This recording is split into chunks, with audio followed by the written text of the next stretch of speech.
नमस्कार। आप सभी का स्वागत है हमारी आज के इस वीडियो में।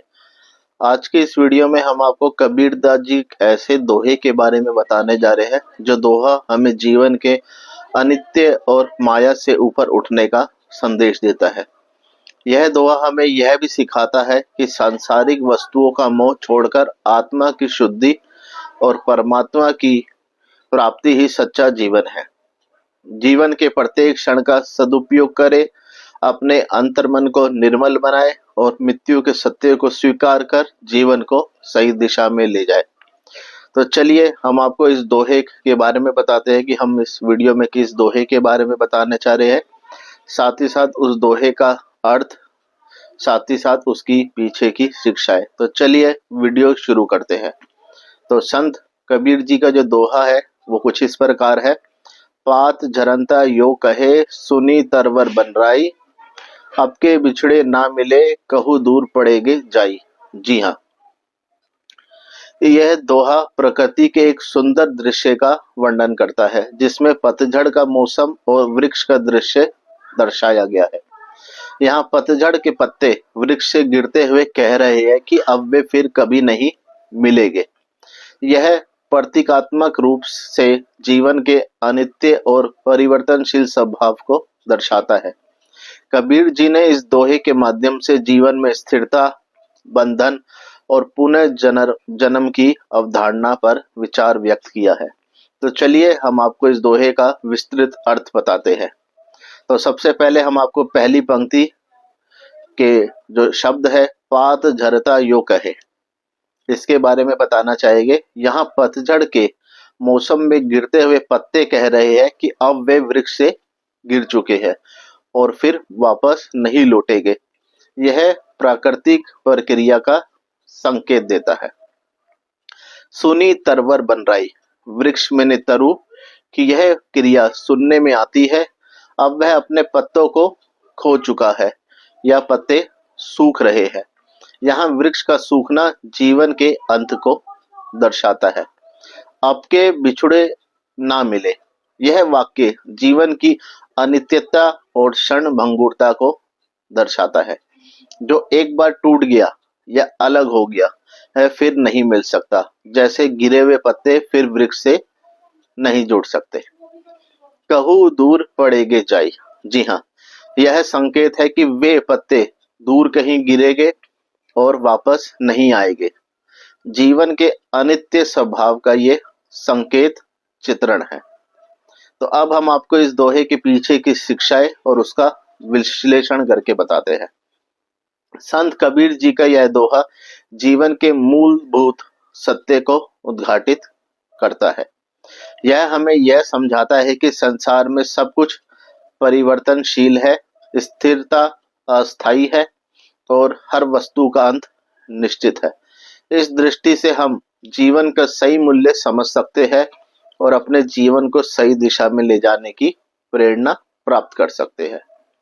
जीवन का अनित्य स्वरूप, कबीर जी का यह दोहा जीवन की अनित्यता का एक सूक्ष्म चित्रण है। पतझड़ के पत्ते और सूखा वृक्ष जीवन के अंत का प्रतीक है। यह हमें सिखाता है कि संसार की वस्तुएं, संबंध, सुख दुख सब स्थायी है। जैसे पतझड़ में पत्ते वृक्ष से गिर जाते हैं और फिर नहीं मिलते, वैसे ही जीवन में एक बार जो क्षण बीत जाता है वह लौटकर नहीं आता। इस तथ्य को समझकर हमें अपने जीवन को सार्थक बनाने का प्रयास करना चाहिए। इसका जो अर्थ है, जीवन क्षणभंगुर है, हमें अपने समय की कीमत को पहचानना चाहिए, उसको समझना चाहिए और साथ ही साथ स्थायी सुख शांति संसार से नहीं मिलती है, ऐसा इस दोहे के माध्यम से बताया गया है।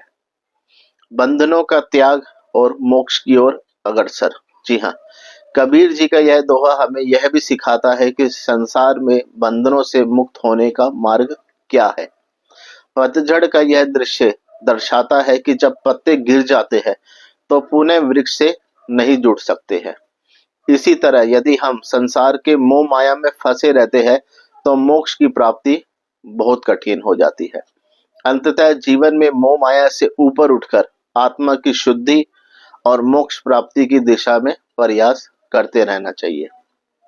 तो यहाँ हमें जो सीखने का जो अर्थ है, संसारिक बंधन अस्थायी है, आत्मा का परम लक्ष्य मोक्ष है, मोह माया से मुक्त होकर ही जीवन का अंतिम उद्देश्य प्राप्त किया जा सकता है। पाठ और सीख, बदलाव को स्वीकार करना। जी हाँ, यह दोहा हमें सिखाता है कि जीवन में बदलाव स्वाभाविक है। पतझड़ में पत्ते गिरते हैं, यह प्रकृति का नियम है। हमें भी अपने जीवन में बदलाव को स्वीकार करना चाहिए। जो बीत गया वह फिर नहीं आएगा, इसलिए वर्तमान का सदुपयोग करना बहुत जरूरी है। परिवर्तन को स्वीकार करने से ही हम शांत और संतुलित जीवन जी सकते हैं। तो यहाँ जो अर्थ बैठता है, परिवर्तन स्वाभाविक है, वर्तमान में जीना चाहिए, अतीत को रोना नहीं चाहिए बल्कि उससे सीख लेनी चाहिए। मृत्यु का स्वीकार करना और जीवन का सदुपयोग। यह दोहा मृत्यु के अटल सत्य को दर्शाता है। पतझड़ का दृश्य मृत्यु का प्रतीक है। पेड़ से गिरते पत्ते कहते हैं कि अब वह फिर नहीं लौटेंगे। यह जीवन का अंतिम परिणति है। कबीर जी कहते हैं कि जीवन का अंतिम सत्य मृत्यु है और हमें इस सत्य को स्वीकार कर अपने कर्मों का फल भोगना चाहिए। मृत्यु का भय नहीं बल्कि इसे समझकर जीवन को संपूर्ण बनाने का प्रयास करना चाहिए। तो यहाँ जो अर्थ है जो कबीरदास जी समझाना चाहते हैं, मृत्यु अटल है, जीवन का उद्देश्य कर्म और सदाचार होना चाहिए। मृत्यु से ना डरे बल्कि उसकी तैयारी करे, अच्छे काम करे। धार्मिक और आध्यात्मिक संकेत। कबीर जी का यह दोहा धार्मिक दृष्टिकोण से भी अत्यंत महत्वपूर्ण है। यह जीवन के अंतिम सत्य का बोध कराता है कि संसार में सब कुछ अस्थायी है, इसलिए आध्यात्मिक उन्नति, आत्मा की शुद्धि और परमात्मा का स्मरण ही जीवन का सर्वोच्च लक्ष्य होना चाहिए। सांसारिक वस्तुओं की चाह छोड़कर आत्मिक उन्नति की ओर ध्यान केंद्रित करना चाहिए। तो यहाँ अर्थ बैठता है, सांसारिक वस्तुएं नश्वर है, आत्मा का परम लक्ष्य मोक्ष है, साधना और भक्ति से ही जीवन सार्थक बनता है। सकारात्मक दृष्टिकोण और जीवन का मार्ग। यह दोहा हमें यह भी सिखाता है कि जीवन की अनियमितता को स्वीकार करके हम जीवन के में जो संतुलन है और उसके धैर्य को प्राप्त कर सकते हैं। जीवन में सुख दुख, लाभ हानि सब अस्थायी है।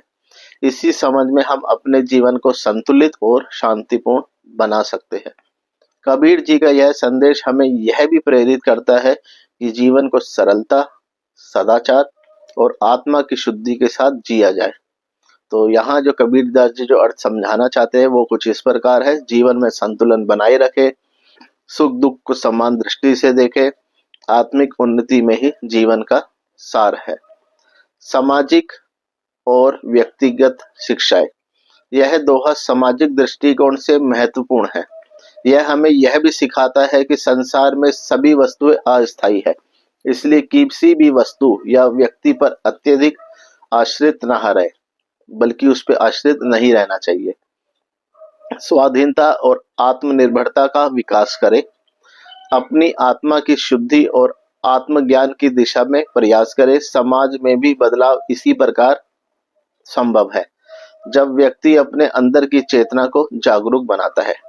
तो यहाँ जो कबीरदास जी जो अर्थ समझाना चाहते हैं वो कुछ इस प्रकार है, सभी सांसारिक वस्तुएं अस्थायी है, आत्मनिर्भरता और स्वाधीनता जरूरी है, समाज में बदलाव व्यक्ति से शुरू होता है। उपसंहार, जीवन का सही दृष्टिकोण। कबीर जी का यह दोहा जीवन की अनियमितता, परिवर्तन और मृत्यु के सत्य को उद्घाटित करता है। यह हमें यह भी सिखाता है कि संसार की वस्तुएं क्षणभंगुर है, इसलिए इन वस्तुओं में स्थिरता की अपेक्षा ना करें। जीवन का वास्तविक उद्देश्य आत्मा की शुद्धि, भगवान का स्मरण और मोक्ष प्राप्ति है। इन शिक्षाओं का पालन कर हम जीवन को अधिक सार्थक और शांतिपूर्ण और सफल बना सकते हैं। तो इस दोहे से जो निष्कर्ष निकलता है वो कुछ इस प्रकार है। संत कबीर जी का यह दोहा जीवन के अनित्य और माया से ऊपर उठने का संदेश देता है और साथ ही साथ हमें यह सिखाता है कि सांसारिक वस्तुओं की मोहमाया को छोड़कर आत्मा की शुद्धि और परमात्मा की प्राप्ति ही सच्चा जीवन है। तो इसी के साथ हमारी जो आज की जो वीडियो है यही समाप्त होती है। आपको ये वीडियो कैसी लगी, वीडियो के कमेंट सेक्शन में लिखकर जरूर बताइएगा। यदि आप हमारी वीडियो पे पहली बार आए हमारे चैनल पे तो आपका दिल से शुक्रिया। वीडियो पसंद आई है तो लाइक शेयर साथ ही साथ सब्सक्राइब जरूर करें और कमेंट करना बिल्कुल ना भूलें। और सभी से विनती है, यदि आपने हमारे चैनल को सब्सक्राइब किया हुआ है तो बेल आइकन जरूर ऑन करिएगा, जिससे आपको समय समय पर हमारे चैनल के नोटिफिकेशन मिलते रहे। तो चलिए मिलते हैं दोबारा कल एक नई वीडियो के साथ। और वीडियो समाप्त करने से पहले यदि हमसे कहीं भी शब्दों में बोलने में गलती हुई हो तो हमें क्षमा कीजिएगा। धन्यवाद।